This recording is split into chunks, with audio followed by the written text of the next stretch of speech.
The Vethrani Dominion had ruled the stars for 60,000 years, and in all that time, they had never once been wrong about a species they chose to conquer. Hi. Assessor Kethvaros stood in the observation chamber of the survey vessel Crimson Talon, his four eyes fixed on the blue and green world spinning slowly in the darkness of space Earth. The natives called it such a simple name for such a simple world. The holographic display before him showed everything his scanners had gathered about the dominant species of this unremarkable planet. And what he saw made him laugh with genuine amusement. "Look at them," he said to his assistant, a younger Vethrani named Siltek, who stood at attention nearby. "They are perhaps the most pathetic creatures we have ever discovered." Siltek stepped forward and examined the data with careful attention, her silver scales catching the dim light of the chamber. They appeared to have no natural weapons at all. "High Assessor, exactly." Kethvaros extended his own claws, each one as long as a human hand and harder than diamond, capable of cutting through metal as easily as flesh. "We Vethrani were born with blades attached to our bodies, and we have used them to build an empire across 4 spiral arms of the galaxy." He gestured at the image of a human that rotated slowly on the display, a pale and soft-looking creature with flat teeth and rounded fingernails that could not cut through anything harder than fruit. "These humans have nothing," Kethvaros continued, his voice dripping with contempt. "No claws to speak of, no fangs worth mentioning, no venom glands, no armor plating on their skin, no ability to see in darkness, no heightened sense of smell or hearing." He pulled up more data and shook his massive head in disbelief. "Their young are completely helpless for years after birth, unable to walk or feed themselves or do anything at all. And the adults must carry them everywhere and protect them constantly. What kind of species would evolve in such a ridiculous way?" Siltek studied the information with growing confidence. "Their bodies are mostly water, High Assessor, and their bones break easily under pressure. A single Vethrani warrior could kill dozens of them without difficulty." "Hundreds," Kethvaros corrected her. "Perhaps thousands if he did not grow bored." He turned away from the display and walked to the great window that looked out upon the stars, his clawed feet clicking against the metal floor with each step.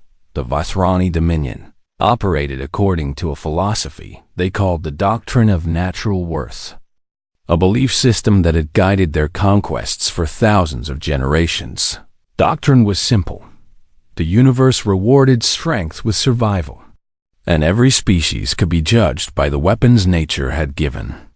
Them creatures with powerful claws and thick armor were meant to rule creatures with soft skin, and dull teeth were meant to serve it, was the natural order of things, written into the very fabric of evolution itself. "I will send my report to the Council," Kethvaros announced.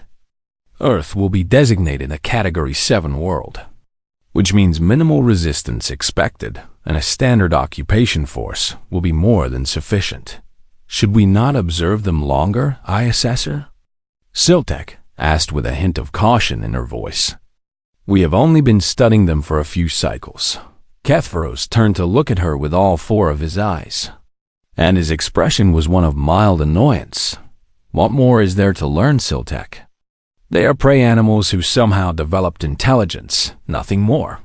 The galaxy is full of such species, and they all respond the same way when the Dominion arrives." He had seen it happen 37 times before on 37 different worlds. First came the fear, then came the denial, then came the desperate attempts at negotiation, and finally came the surrender. It was always the same. The weak could not fight the strong, and the universe did not care about fairness or hope or any of the other comforting lies that prey species told themselves. "Besides," Kethvaros added with a dismissive wave of his clawed hand, "look at what they do to each other." He pulled up records of human history that his scanners had gathered from their primitive communication networks. Images and videos of wars and conflicts that stretched back thousands of years. They fight among themselves constantly, divided into hundreds of separate tribes and nations that cannot agree on anything. They have weapons capable of destroying their own cities, and they have used them against each other more than once. Such a species could never unite against an external threat. Siltak nodded slowly, though something in her expression suggested she was not entirely convinced. What of their technology, High Assessor? They have achieved space travel, which is not a small accomplishment. Kethvaros made a sound of dismissal deep in his throat. Barely. They have sent a few primitive vessels to their nearest neighbors, nothing more. Their space stations are crude, their propulsion systems are laughable, and they have not even colonized other worlds in their own system. He returned to the display and zoomed in on the planet below, watching the lights of human cities twinkle in the darkness of the night side. They are children playing with toys they do not understand. The Dominion was traveling between stars when these creatures were still living in caves and hitting each other with rocks. What High Assessor Kethvaros did not include in his report were several details that he considered unimportant at the time. He did not mention the unusual number of artificial satellites orbiting the planet, far more than any Category 7 species should. He did not mention the strange signals his ship had detected coming from hidden facilities on the dark side of their moon. He did not mention the fact that human communication networks had gone strangely quiet in the hours after the Crimson Talon entered their solar system, as if they had suddenly decided to stop talking. And he certainly did not mention the small fleet of human vessels that were watching his ship from the shadow of the fourth planet, because his scanners had not detected them at all. The humans had seen the Vethrani coming long before the Vethrani had seen them. They had detected the alien vessel 3 days before it reached Earth. And in those 3 days, they had done something that no other species in the history of the galaxy had ever managed to do. They had started preparing on Earth below, in bunkers and command centers scattered across every continent. Human leaders gathered to discuss what was coming. They did not panic, they did not argue. They simply looked at each other with grim determination and began to make plans. So they finally found us, said an old general, in a room deep beneath a mountain, his voice calm despite the fear that gripped his heart. We always knew this day would come. The question is whether we are ready, replied a woman in a white lab coat, her fingers dancing across a keyboard as data scrolled across her screen. General thought about the secret programs and hidden weapons that humanity had been developing for decades. Ever since they first heard alien signals in the void of space. We have no claws, he said quietly. We have no fangs or armor or venom.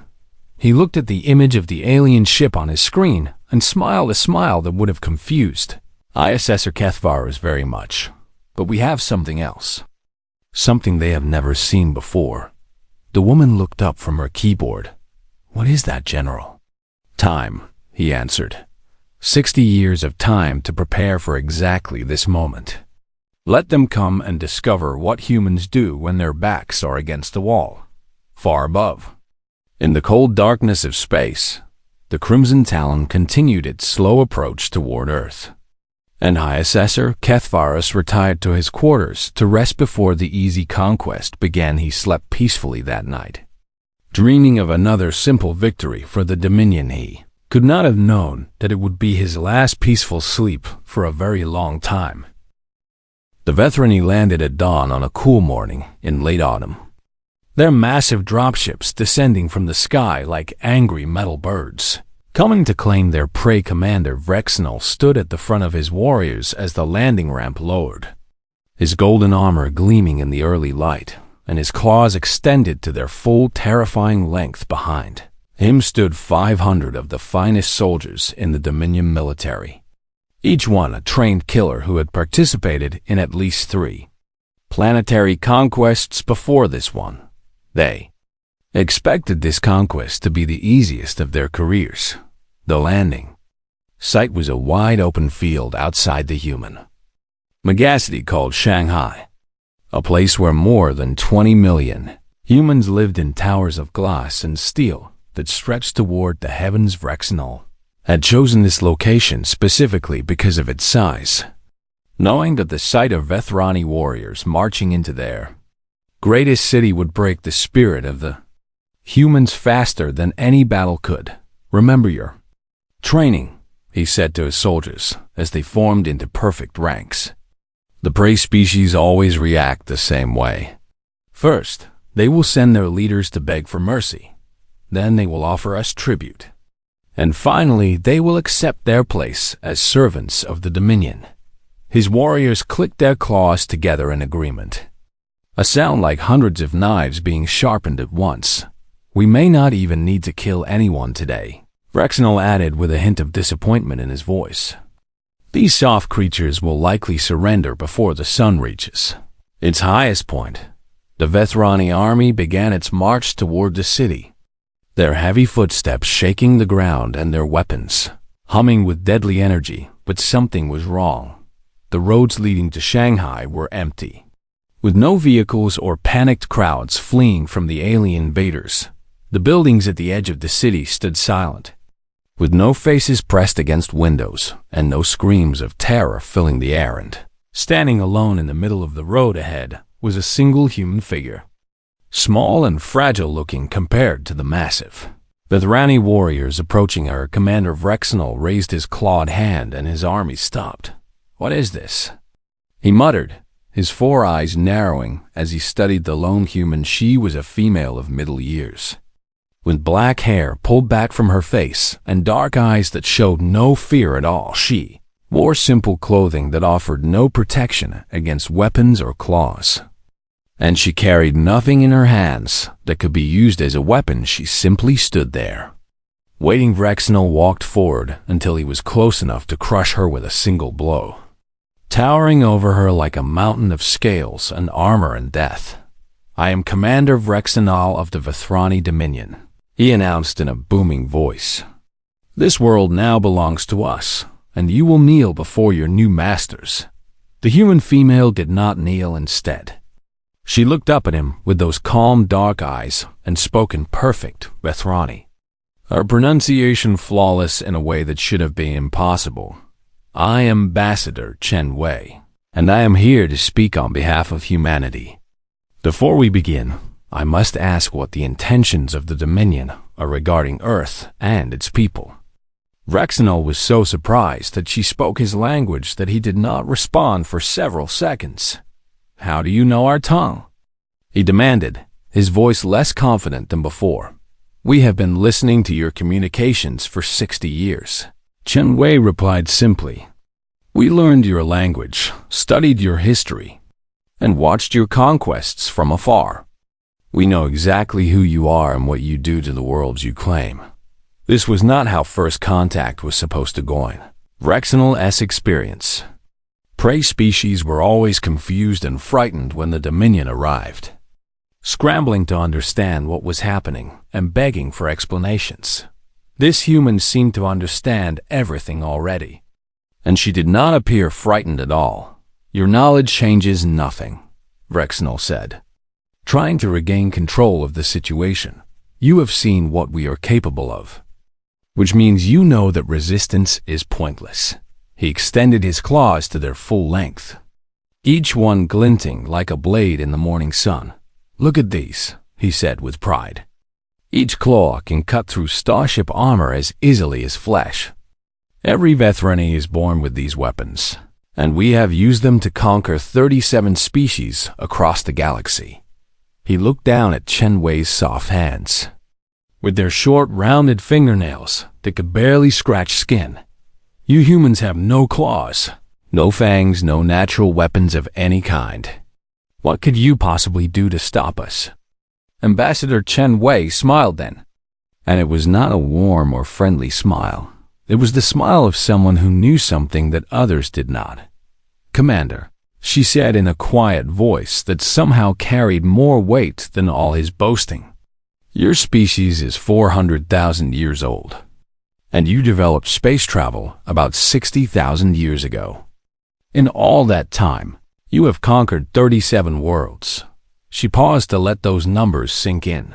Humans have existed in our current form for about 300,000 years. But we only invented flight 120 years ago. We split the atom 80 years after that, and walked on our moon 12 years after that. Rexenal felt something strange in his chest. A feeling he did not recognize. We have spent most of our short technological history fighting each other. Chun Wei continued. We have invented more ways to kill than any species you have ever encountered.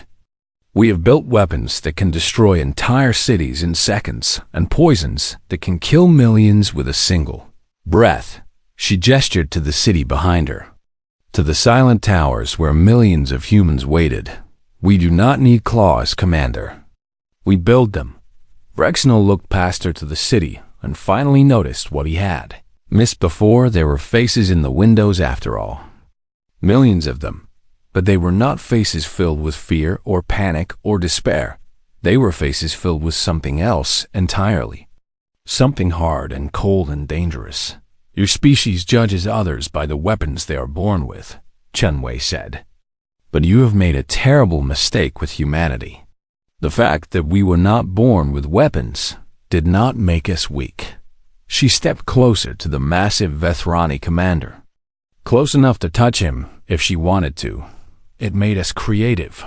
Rexenal heard sounds from the buildings around them.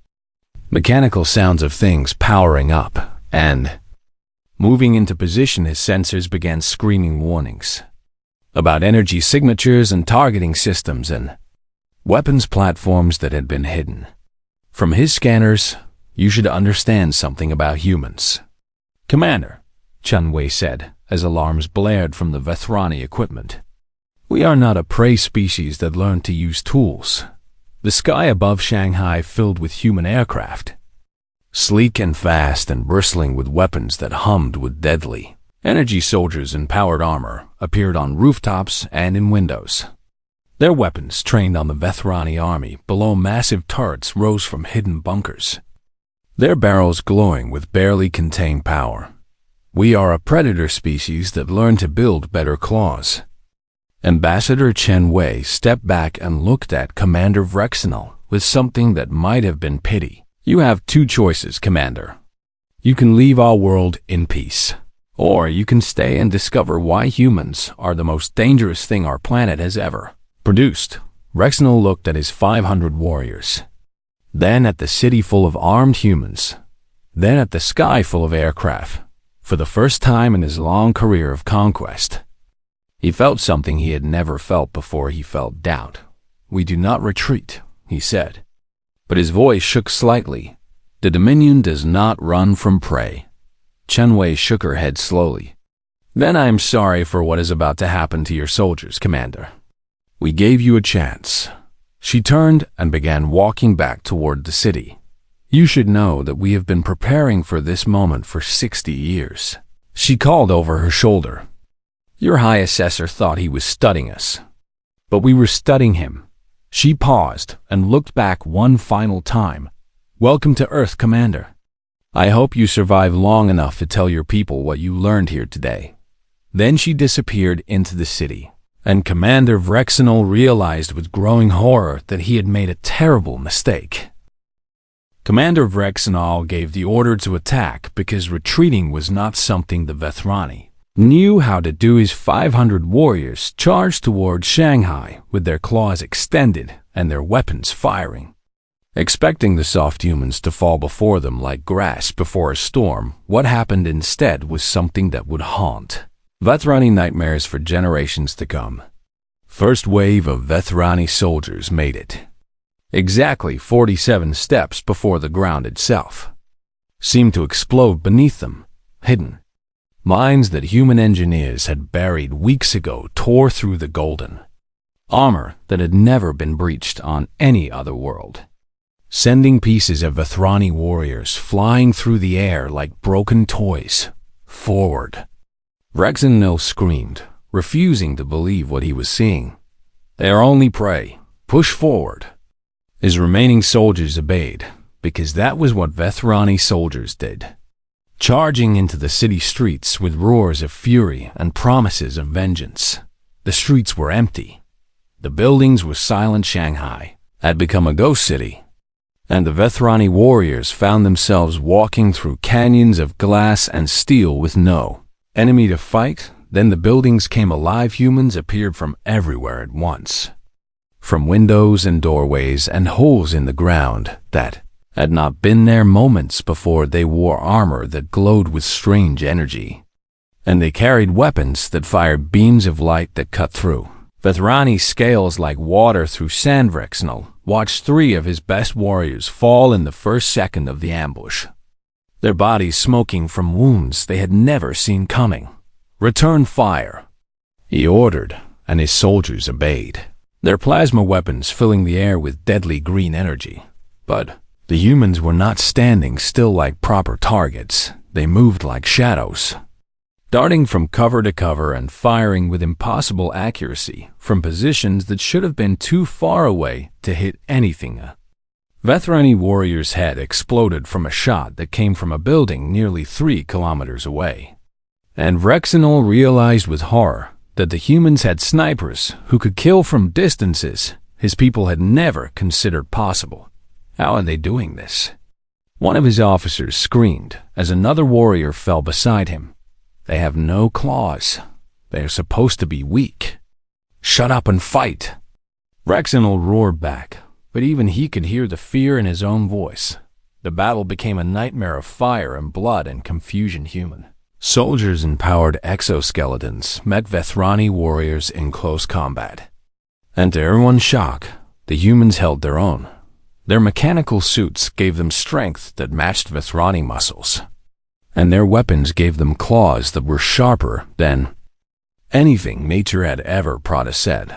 Vexenal saw a human female no bigger than his arm lift a Vethrani warrior off the ground and throw him through a wall. With her armored hands, he saw a human male block a claw strike with a glowing shield, and then cut the attacking warrior in half with a blade of pure energy. He saw a group of humans working together like a single organism, covering each other and supporting each other and fighting with a coordination that the Vethrani had never achieved in all their thousands of years of conquest. But it was not the technology that truly broke the Vethrani spirit that day. It was the humans themselves. Vexenal watched a wounded human soldier drag herself across broken concrete with her legs destroyed, not trying to escape but trying to reach a fallen comrade so she could pull him to safety. He saw a human male throw himself on top of a Vethrani grenade to save the soldiers around him. Dying instantly but saving 4 others with his sacrifice, he witnessed civilians, ordinary humans with no armor and no weapons, forming chains to evacuate children from a burning building while orbital strikes fell around them. They did not run. They did not hide.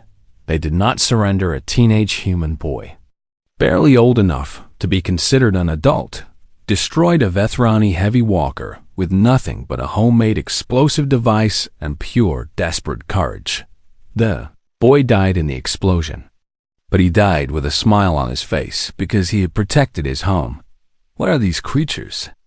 whispered a Vethrani soldier who had fought on 12 different worlds and never known fear until today. Vexenal had no answer.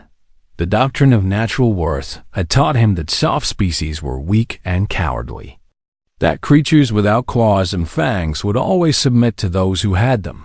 But these humans fought like cornered predators, like animals with nothing to lose and everything to protect.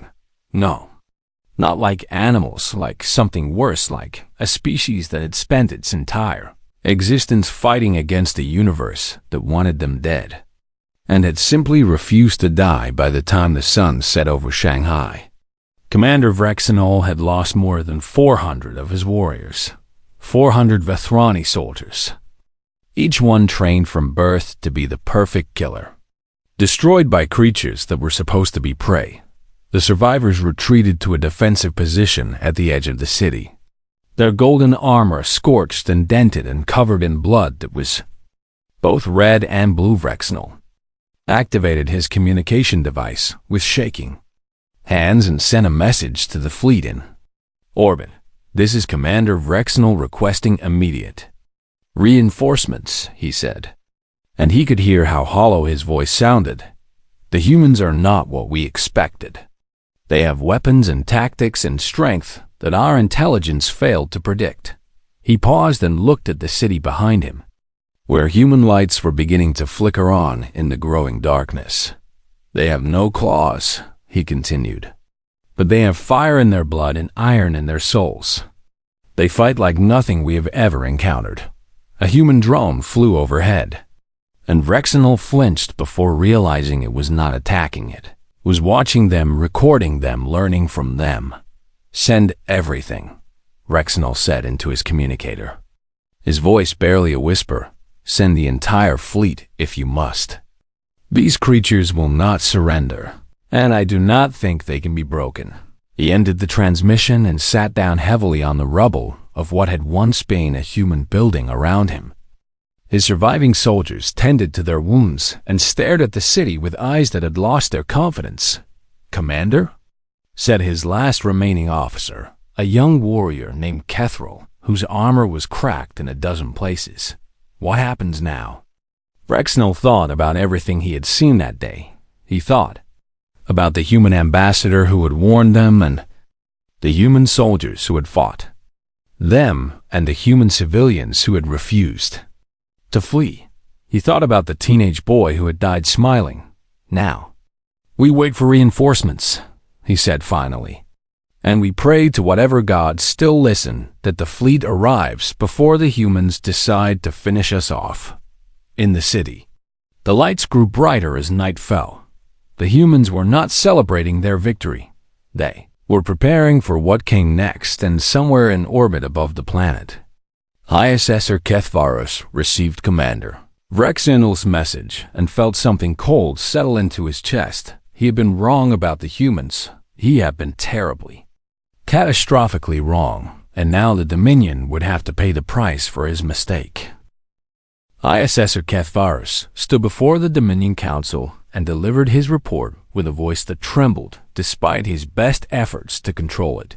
17 landing sites across the planet, he said, pointing to a holographic map of Earth that glowed red with defeat. 17 simultaneous assaults by our finest warriors. He paused and forced himself to continue. 17 defeats. The council chamber erupted in sounds of disbelief and anger. And the ancient leaders of the Vethrani Dominion shouted over each other in a chaos that had not been seen in 10,000 years. "Impossible!" roared Supreme Commander Vexter, the oldest and most decorated warrior in the Dominion military. "We sent 30,000 soldiers to that world. How could they fail against prey species?" "They are not prey," Kethvaros replied quietly, and his words silenced the chamber like a bucket of cold water.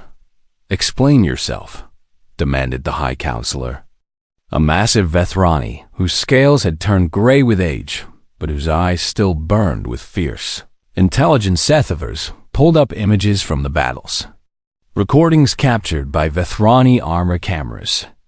Before their wearers had died, the Council watched in horror as human soldiers tore through Vethrani, formations with weapons and tactics that should not have existed on a Category 7 world. They saw humans in powered armor matching Vethrani strength. They saw human aircraft destroying Vethrani dropships in the sky. They saw human tanks and walkers and drones fighting together in perfect coordination. "They knew we were coming," Kethvaros explained.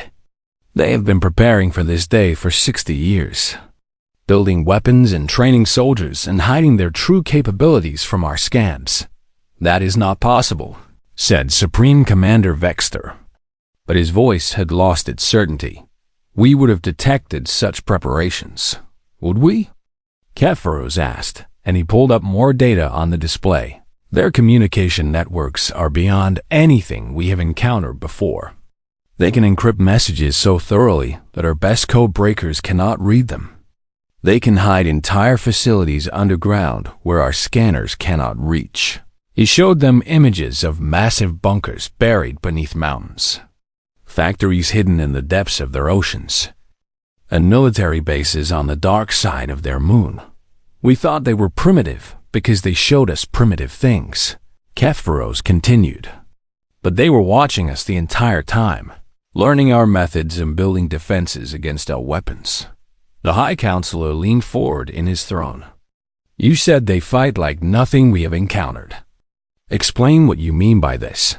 Kethvaros hesitated, searching for words to describe what he had learned. The species we have conquered in the past were either predators or prey, he said finally. The predators fought hard, but eventually submitted when they saw they could not win. The prey fled or surrendered immediately. He pulled up images of human soldiers fighting against impossible odds, dying with weapons in their hands rather than giving up. Humans are neither predators nor prey, he said. They are something else entirely. They evolved on a death world filled with dangerous creatures and harsh environments. And they survived not by being the strongest or the fastest, but by being the most adaptable. He showed them the history of human warfare, the endless conflicts that had shaped their species over thousands of years. They have been fighting each other for their entire existence, Kethvaros explained.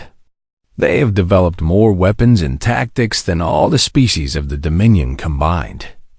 War is not something they do, it is something they are. Then we will overwhelm them with numbers, declared Supreme Commander Vexter, standing from his seat with renewed determination. Commit the full occupation fleet. 12,000 vessels and 90 million warriors. No species in history has ever resisted such a force. Kethvaros wanted to object, wanted to tell them that more soldiers would only mean more deaths. But he knew the council would not listen. The doctrine of natural worth demanded victory. And the Dominion had never lost a war, not once in 60,000 years. There is something else you should know, Kethvaros said quietly. Something that concerns me more than their weapons. The council turned to look at him. We captured several human soldiers during the battles, he explained. I expected them to be tortured for information, as any Dominion prisoner would be. He pulled up recordings from the prison camps, and the council watched in confusion. Human prisoners being given food and water, human wounded being treated by their own medics, human soldiers being held in clean cells with proper beds. They call it the Geneva Convention, Kethvaros said. A set of rules that governs how they treat prisoners of war. Even their enemies are given basic rights and protections. Supreme Commander Vexter made a sound of contempt. They are weak. They lack the stomach for true war. No, Kethvaros replied, and his voice was firm. They are not weak.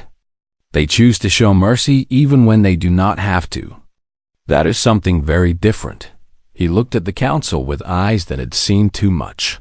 They fight like demons, but show compassion like saints, he said. I do not understand them, and that frightens me more than anything else. The council deliberated for 3 days before making their decision. Full occupation fleet would be deployed to Earth. 12,000 warships carrying 90 million warriors, the largest military operation in Dominion history on Earth. The humans detected the fleet the moment it began moving. Ambassador Chen Wei stood in the command center deep beneath Geneva, surrounded by military leaders from every nation on the planet. They are committing everything they have, reported a general from the United States, his face grim as he studied the tactical display. Good, said Chen Wei, and there was no fear in her voice. That means they have nothing left in reserve. She pressed a button on the console before her, and across the solar system, hidden facilities began to wake upon the moon.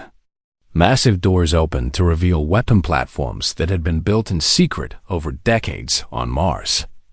Automated factories that humans had never officially acknowledged began producing war machines at impossible speeds in the asteroid belt. Mining vessels transformed into warships armed with railguns and nuclear missiles, and in the shadow of Jupiter, where no Vethrani scanner had ever thought to look. A fleet of human warships emerged from the darkness, 2,000 vessels, built with human determination and human creativity and human refusal to accept defeat. Send the message, Chung Wei ordered. Let them know who they are dealing with. The message was broadcast on all frequencies.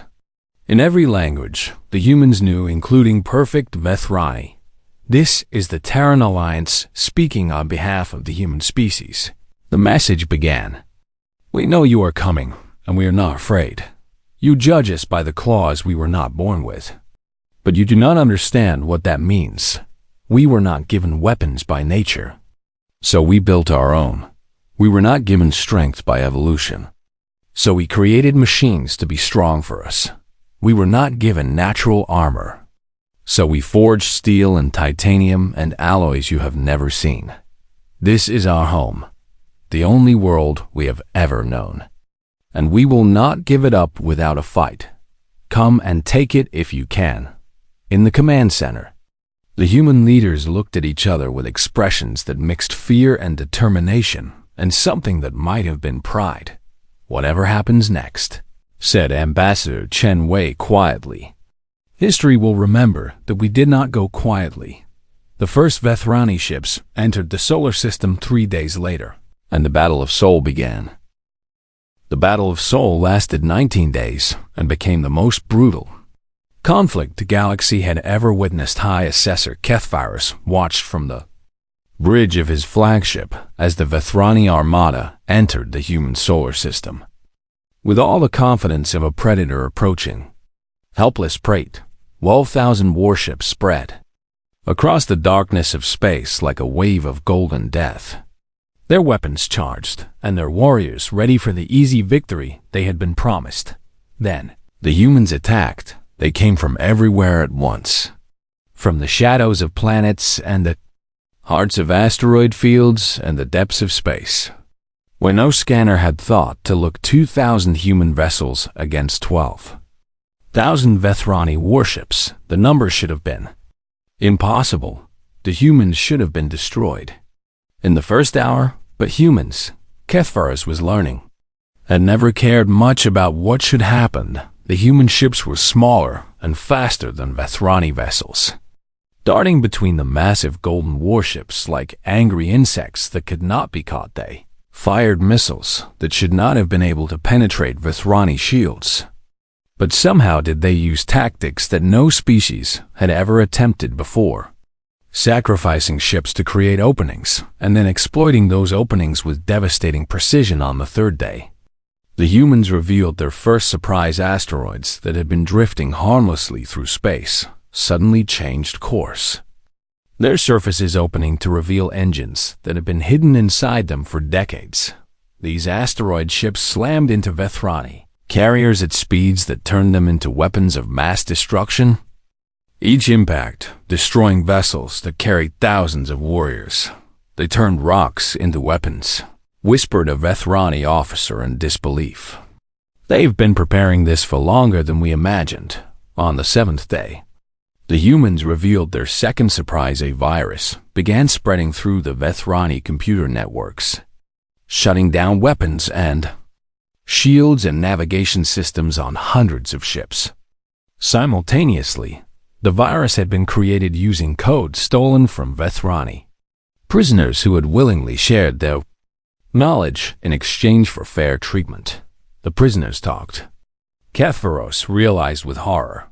They told the humans everything because the humans were kind to them. On the 12th day, the humans revealed their final surprise. Volunteers in small ships began flying directly into Vethrani vessels, their crafts loaded with antimatter charges that detonated on impact. These were not drones or robots or automated weapons. They were humans who had chosen to die so that others might live. Kethvirus watched a human pilot fly her ship into the engine core of a Vethrani dreadnought, destroying a vessel that carried 50,000 warriors with a single act of sacrifice. He saw her face on his scanner in the seconds before impact. She was smiling. Why do they do this? He asked no one in particular. his voice hollow with confusion and something that might have been respect. Why do they sacrifice themselves so willingly? A young officer beside him answered quietly, because they are fighting for their home, High Assessor. They have nowhere else to go and nothing else to lose. By the 15th day, the Vethrani fleet had been reduced to half its original strengths, 6,000 ships destroyed by a species that was supposed to have no claws, 90 million warriors reduced to less than 50 million, and still the humans fought on. They fought when their ships were damaged beyond repair, using the hulks as rams against enemy vessels. They fought when their weapons ran dry, boarding Vethrani ships and fighting hand-to-hand in corridors filled with smoke and blood.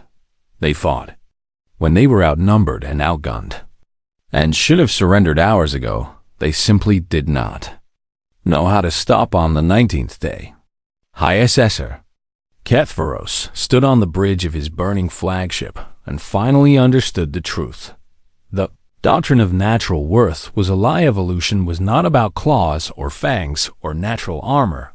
It was about survival, about the will to continue living no matter what the universe threw at you. And no species in the galaxy had fought harder to survive than humanity. They had crawled out of caves with nothing but sharpened sticks and the fire in their minds. They had survived ice ages and plagues and predators that should have wiped them out 1,000 times over. They had split atoms and touched other worlds and built wonders that would have seemed like magic to their ancestors. They had done all of this without claws, without fangs, without any of the natural weapons that the Dominion valued so highly because they had never needed them. They built better ones.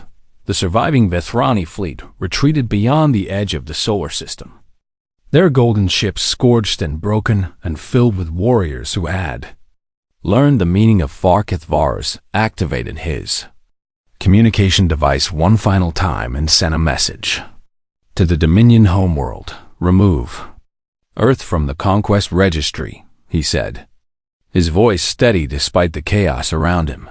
Classify humans as apex. They are no longer prey to be conquered. They are predators to be avoided. He paused as warning alarms screamed that human missiles were approaching his position. The doctrine was wrong. He continued. We judged them by what nature gave them and failed to see what they had made themselves.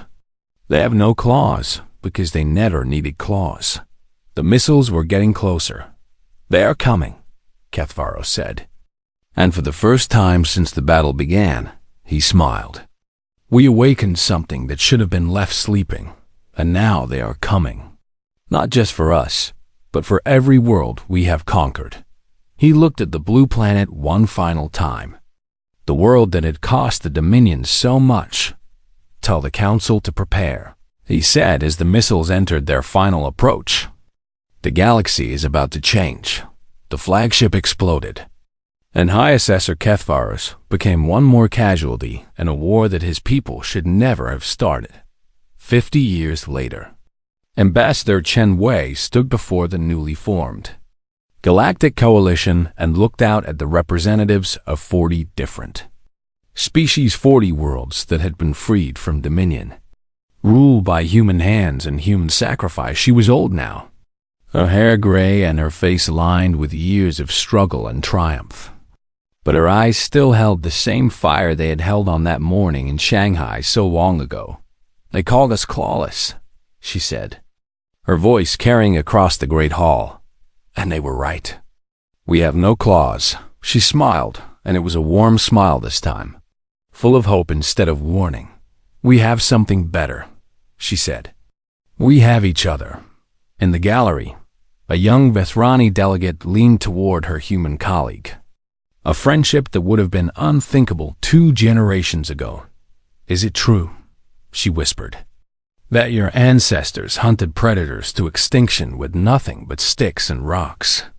The human nodded. The Vethrani looked down at her own diamond claws. The natural weapons that her ancestors had believed made them superior to all other life. Then she looked at the human beside her. This soft creature with no claws and no fangs, and no natural armor, and she understood why her people had lost the humans had never been prey. They'd always been the most dangerous predators in the galaxy. They had simply been waiting for someone to give them a reason to prove it. The war was over, the healing had begun, and across the stars, every species that heard the story of humanity learned the same lesson that the Vethrani had learned at such terrible cost. Never underestimate a species that builds its own claws, because the claws they build will always be sharper than the ones nature provides.